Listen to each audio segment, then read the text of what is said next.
말씀 보겠습니다. 전도서 3장 8절 말씀입니다. 같이 읽겠습니다. 사랑할 때가 있고 미워할 때가 있으며 전쟁할 때가 있고 평화할 때가 있느니라. 아멘. 전도서 3장 8절 상반절 말씀 사랑할 때와 미워할 때라는 제목으로 말씀 보도록 하겠습니다. 신자는 하나님과 이웃을 전심으로 사랑하는 삶을 살아갑니다. 왜요? 먼저 사랑을 받았고 사랑하는 가운데 기쁨을 누리기 때문입니다. 오늘 본문을 통해서 이에 대해 함께 살펴보도록 하겠습니다. 오늘 전도자는 사랑할 때가 있고 미워할 때가 있다고 말합니다. 이것을 타번역본에서는 사랑할 때가 있고 미워할 때가 있고 라고 번역하고 있습니다. 본문은 사랑할 때와 미워할 때를 대조하면서 상황에 맞는 모습에 대해서 강조하고 있습니다. 이것은 신자가 하나님과 이웃을 힘써 사랑해야 한다는 것을 교훈하는 동시에 신자는 죄를 미워해야 한다는 것을 잘 교훈하는 말씀이라고 할 수 있겠습니다. 오늘 본문은 사랑할 때가 있고 미워할 때가 있다고 말합니다. 여기서 사랑할 때는 언제일까요?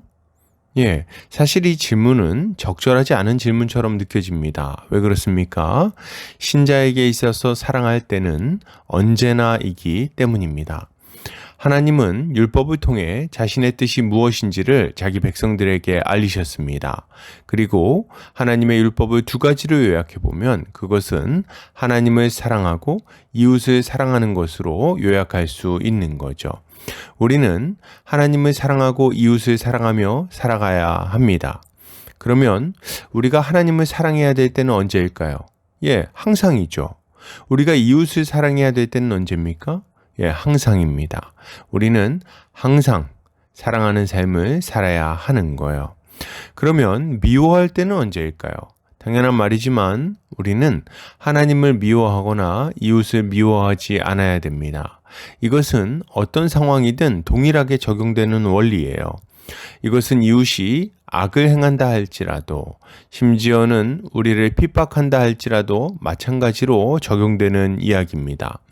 우리는 죄를 범한 형제라 할지라도 사랑하고 우리를 핍박하는 자라 할지라도 사랑합니다. 스데반 집사님은 자신의 돌로 치는 자들을 위하여 기도할 때 그들의 죄를 용서해 달라고 기도하셨습니다. 이것을 생각해 볼 때 어떤 사람이라도 신자가 미워해야 할 대상이 될 수는 없는 것입니다. 그러면 뭡니까? 우리는 무엇을 미워해야 하는 거죠? 신자는 죄를 미워해야 하는 겁니다.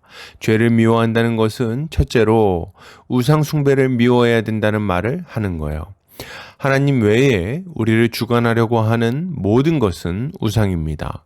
바알이나 아세라와 같은 거짓 신들이 우상일 뿐 아니라 우리의 삶을 주관하고자 하는 물질 만몬이나 성공주의와 같은 것도 또한 우상이라고 할 수 있습니다.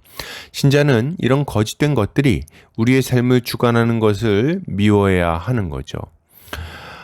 둘째로 죄를 미워한다는 것은 이웃에게 상처를 주고 이웃을 넘어지게 하는 말과 행위를 미워해야 한다는 말입니다. 이것은 직설적인 비방의 말이나 모함 혹은 거짓과 사기, 미움과 다툼을 다 포함합니다. 이웃에게 위해를 끼치고 폭력을 행사하는 것뿐 아니라 모욕하고 속이는 것도 또한 마찬가지로 큰 죄라고 할 수 있는 거죠.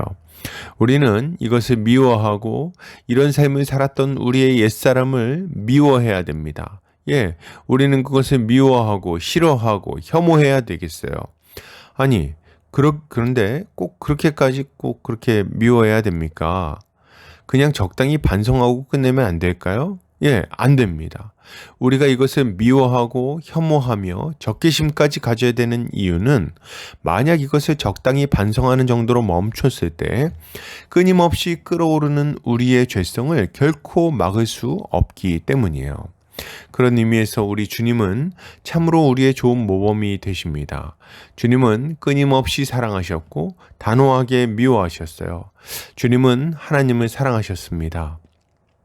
성경은 성부께서 주님을 내 사랑하는 아들이라 불렀다고 묘사할 뿐 아니라 주님께서 성부의 기뻐하시는 일만을 했다고 증언하기도 합니다. 예, 주님은 언제나 아버지 하나님과 깊은 사랑의 교제 가운데 거하신 거예요.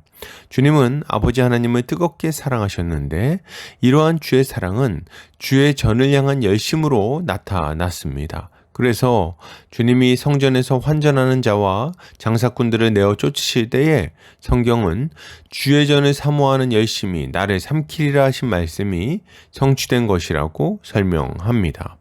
마음을 다하고 뜻을 다하고 목숨을 다하여 내 주 하나님을 사랑하라 하신 주님은 스스로도 그처럼 성부를 사랑하신 거예요.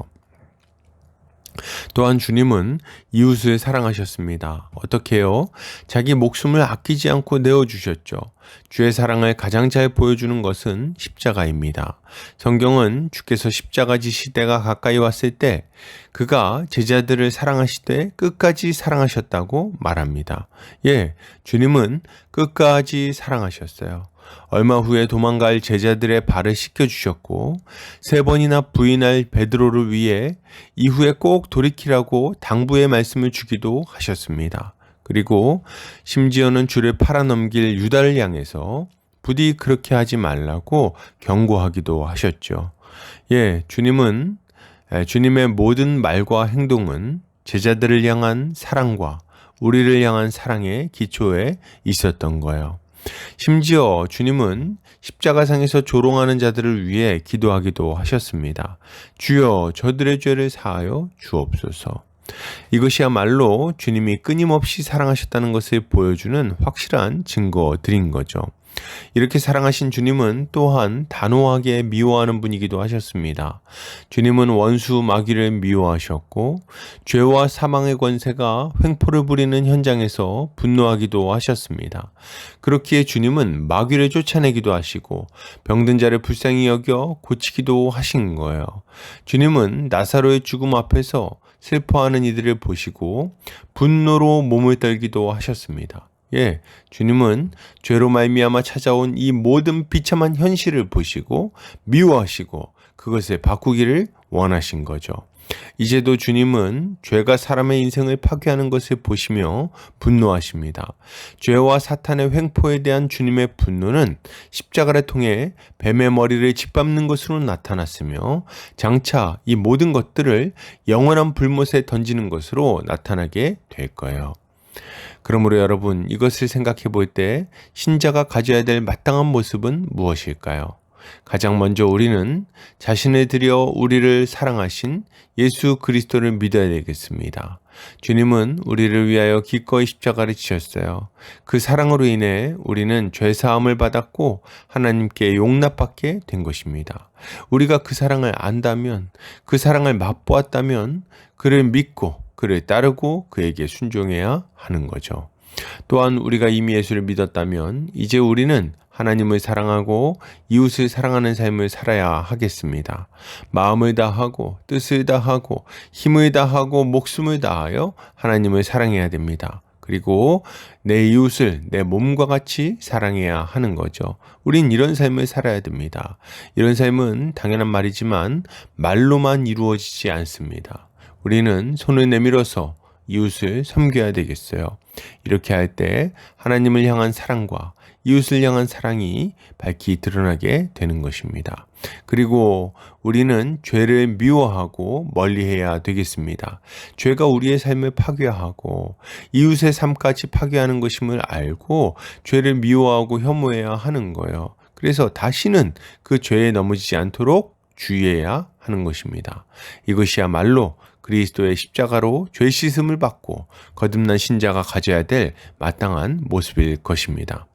결론을 드립니다. 여러분, 예수를 믿읍시다. 그리고 하나님을 사랑하고 이웃을 사랑합시다. 죄를 미워하고 단호히 거절합시다. 이것이야말로 우리의 삶을 복되게 하는 삶의 모습일 것입니다. 오늘도 주님의 지혜로 승리하는 성도님들 되시기를 주의 이름으로 축복합니다.